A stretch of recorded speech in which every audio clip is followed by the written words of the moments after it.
hapon sa lahat. Iskamyas, kasamahan ko po to sa Iskamyas. Pero hindi po to nakisali sa petition doon. Ha? So paano? Shoutout po sa lahat ng hindi nakisali sa petition saan sa Iskamyas. Sa mga nakisali, God bless. Ha? Si ako, si. Paano yung Pogi? Kailan ba yan? Ilang beses nangyari yung Pogi? Siya. Ako mo siya dito siya. Pantayin ko po. Straight. Relax ha. Kasi nga, kaya yan makulit. Ganito lang kasi ano. Ayun na, pumasok na. Ayan na. O, diba?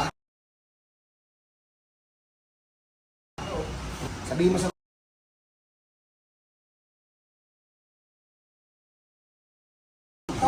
Daddy. Ilang seconds? Wala pang 10 segundo. Ano masabi mo sa mga taga-lugar natin, Pogi?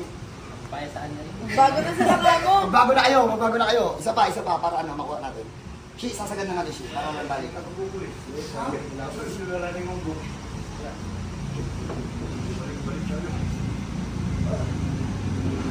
Oo. Taas mo nga. Maya, pagbayin mo natin. Diyan muna kayo. Pagkataas niyan, okay na yun. Ulit, sa mga taga-Iskamyas na hindi kasali sa petisyon, maganda po yung Pasko nyo. Pwede po kayo magpahilot dito. Mga nakisali, God bless na lang sa inyo, mga pogi. Cut mo na.